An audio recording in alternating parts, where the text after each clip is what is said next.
I shouldn't be here. I tried several times not to be. If they were not here for me when I was at my worst, I definitely don't want them with me when I'm at my best. Don't believe yourself or anyone else when they tell you that you're not worth it.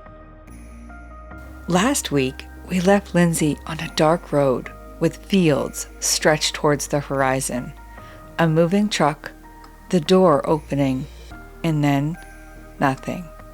Just a blank space.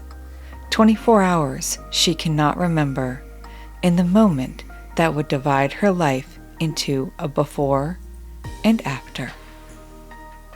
Welcome to Change Happened, Then What? I'm Heather Holt, and this is part 2 of Lindsay's story.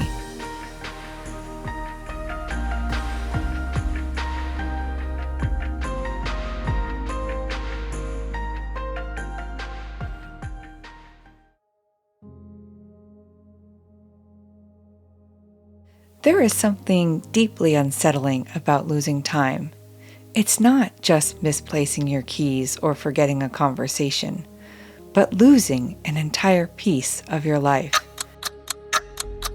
Hours that people can describe to you, but hours you will never get back. As Lindsay's story resumes, it doesn't begin on a dirt road. It begins in a hospital room, with people asking questions she cannot answer, in a body that no longer feels familiar. That was the last thing I remember. I don't remember for 24 hours afterwards because I had blacked out. And, I don't remember being on the helicopter, being life flighted. I don't even remember my mom and my sister coming to the hospital and being there as soon as I got out of surgery. I don't remember any of that.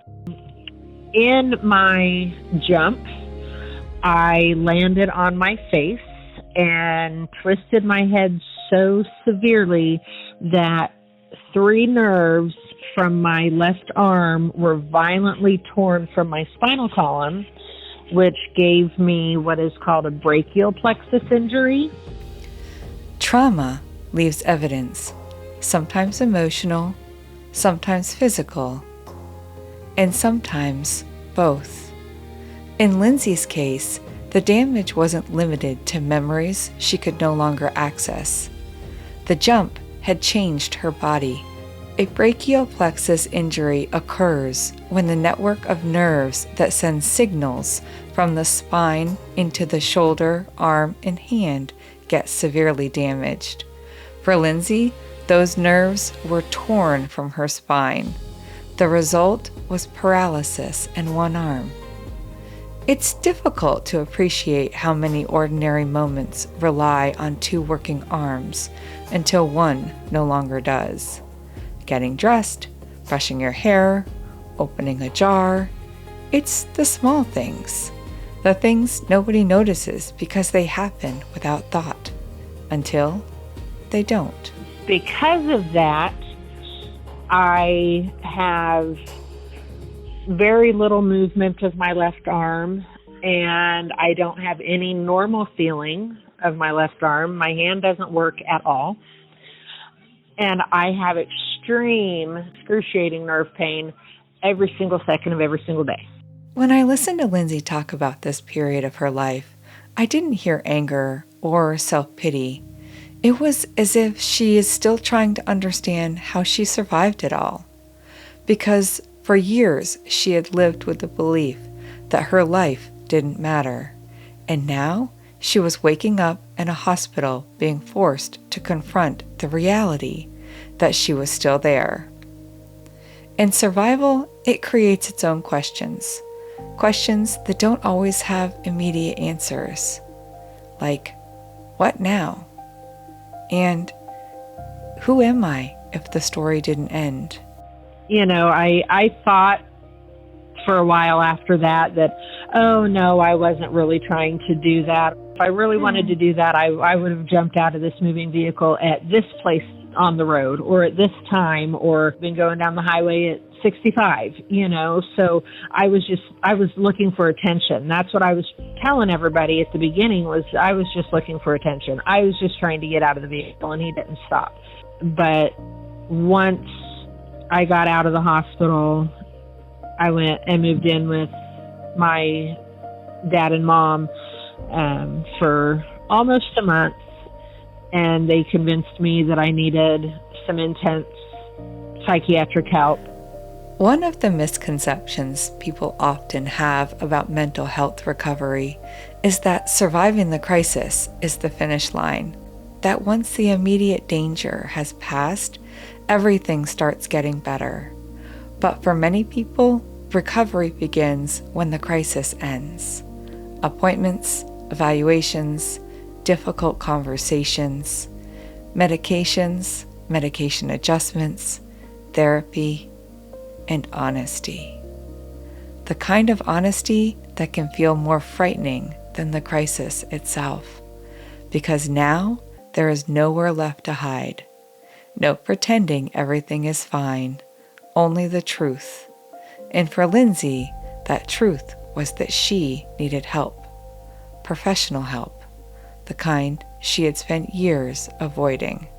So I committed myself to a mental health facility, and I was in this facility for a week.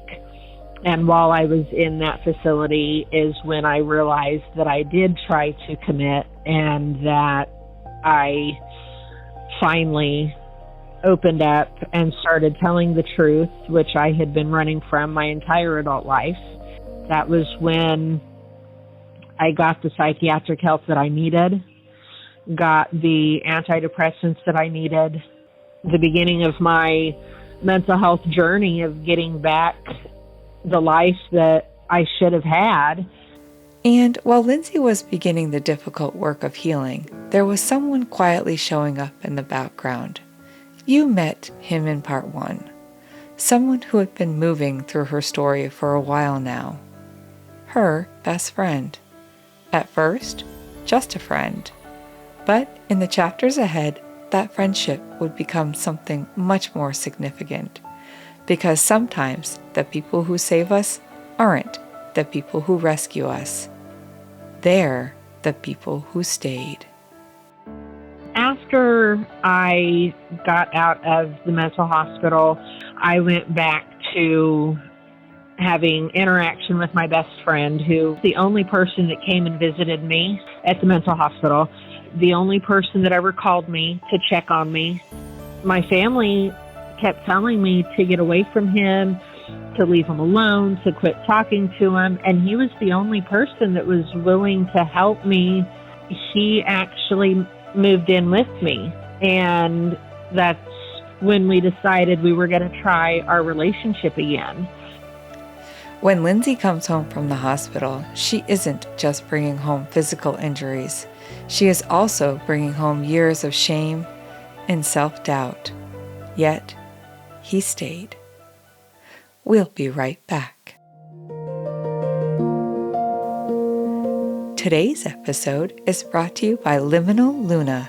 Some of life's biggest changes begin with a simple question. What am I carrying that no longer belongs to me? Liminal Luna is a guided journaling app designed to help you slow down, reflect, and make sense of the stories shaping your life.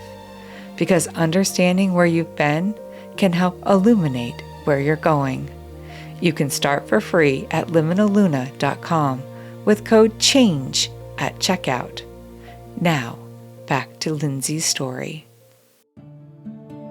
Healing has a way of creating room for other things, for conversations that once felt impossible, for relationships that once felt broken. And for Lindsay, some of those changes began arriving through an unexpected place. Family. You know, I shouldn't have had this life that I have today.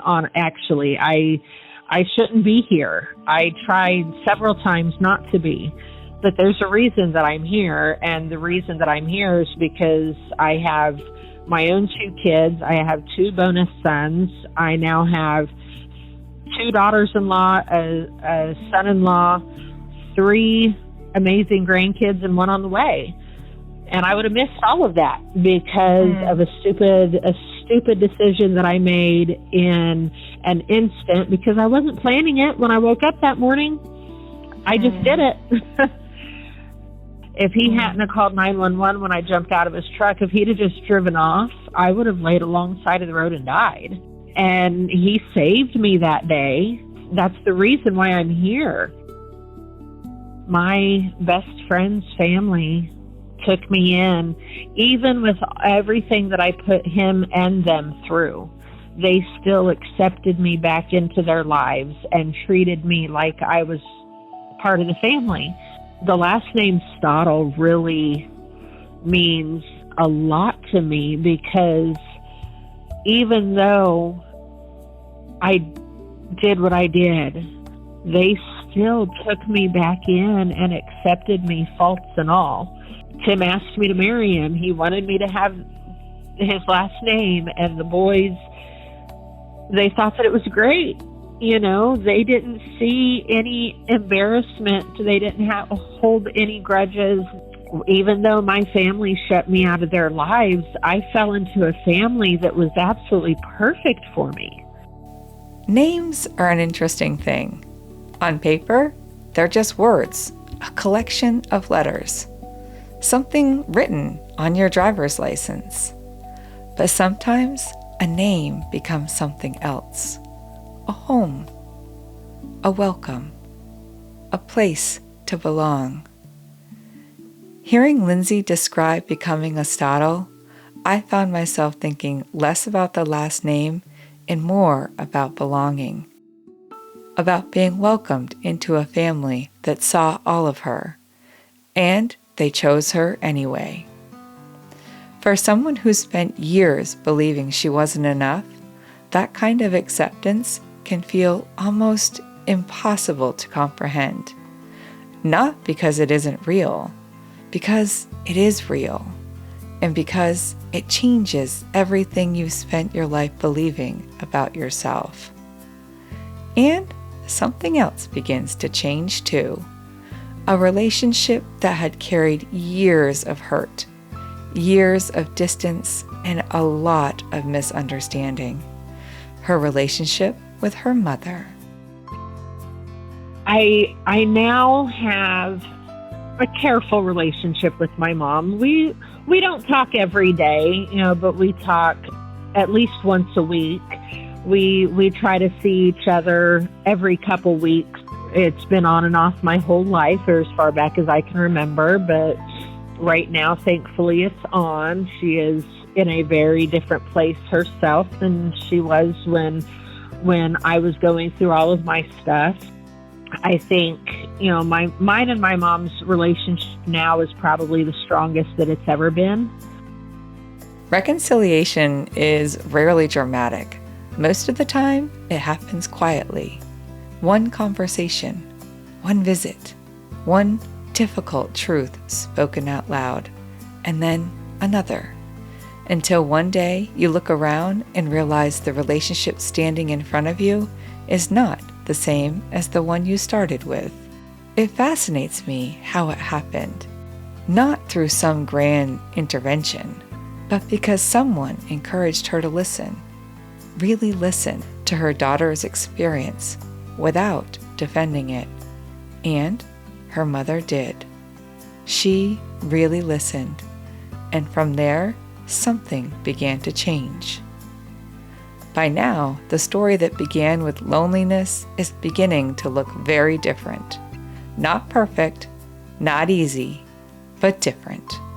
The woman who once believed she was completely alone is starting to discover something she never expected. She was never alone as she thought. The people who stayed were there all along. She just couldn't see them yet. When Lindsay talks about her life today, what I hear isn't perfection, not a fairy tale ending either. Just a woman looking around and realizing she is no longer living inside the same story. The relationships are different, the way she sees herself is different, and perhaps, most importantly, the people around her are different too.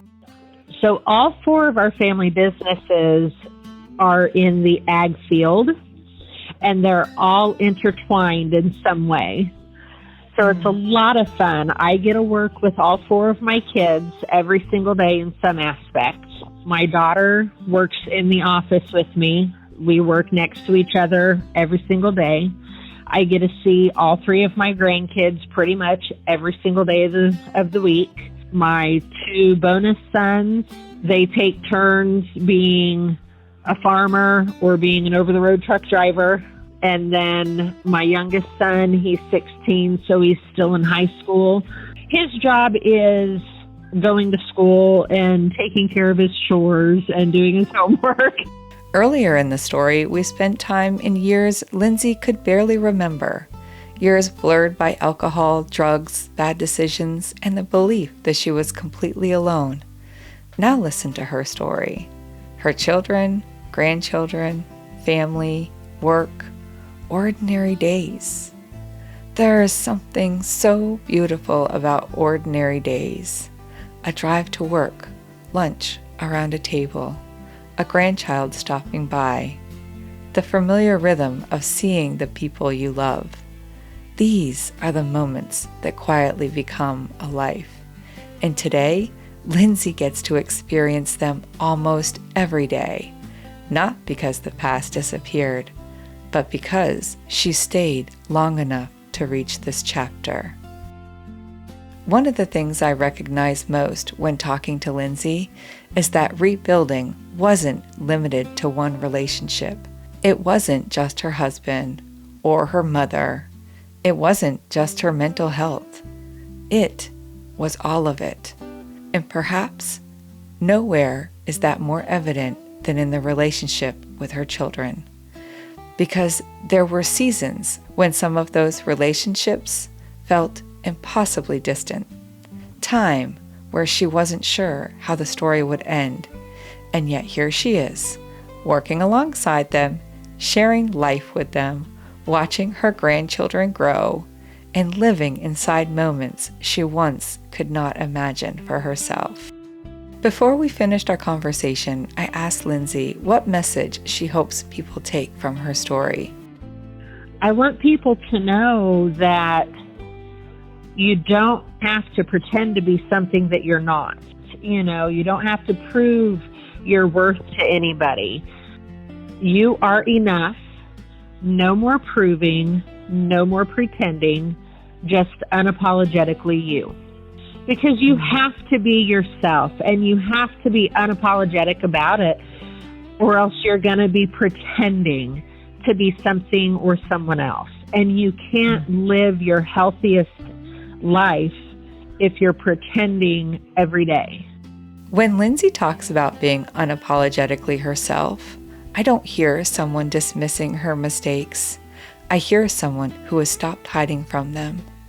For much of her life, shame convinced her that certain chapters needed to stay hidden, that certain decisions made her unworthy. Listening to Lindsay now, I hear someone who understands that every chapter belongs, not because they were all good, but because they were real, and because pretending they didn't happen doesn't change the story. It only hides it.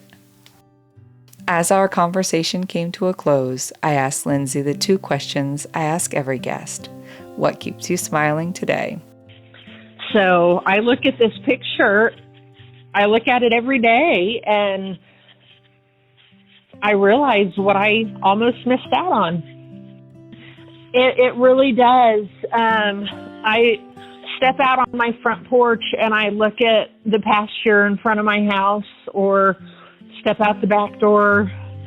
I look at my neighbor's pasture across the road, or I go to the boys' houses, and there's the horses and a lot of the cattle, and driving past my mother-in-law's house and all of the cattle.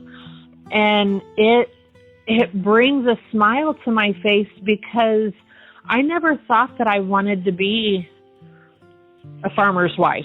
You know, I never thought that I was going to be part of this, but I absolutely love it. And it's an amazing life. And I love it. I love being a farmer's wife. There is something very fitting about that answer. After all the roads we've traveled in her story, after all the noise, chaos, and uncertainty, what remains are the simple things. Somewhere out beyond the house, the pasture stretches towards the horizon. Animals move through routines they followed for years, the kind of ordinary scenes that once might have felt impossible to imagine. And then I asked her, what wisdom would you leave with anyone hearing your story today? Don't believe yourself or anyone else when they tell you that you're not worth it. When I think about Lindsay's story, I don't think first about the truck or the hospital or even the recovery. I think about the people, the child who gave her a reason to keep moving forward, her best friend who stayed long enough to become family, the mother who learned to listen, the children she rebuilt relationships with, the grandchildren she gets to see nearly every day, the people who stayed. For years, Lindsay believed everyone would be better off without her. That belief followed her through childhood, through addiction, failed relationships, despair, all the way to a moving truck. But the life she lives today tells a very different story. A story built by people who refused to give up on her, and eventually by a woman who stopped giving up on herself. Sometimes survival isn't the end of the story. Sometimes it's the moment the real story begins. To connect with Lindsay, I'll have links in the show notes for all the ways you can reach her. She's open about her story, she's honest about her story, and she is very willing to communicate with anybody who needs her help. I'm Heather Holt, and this has been Change Happened, Then What?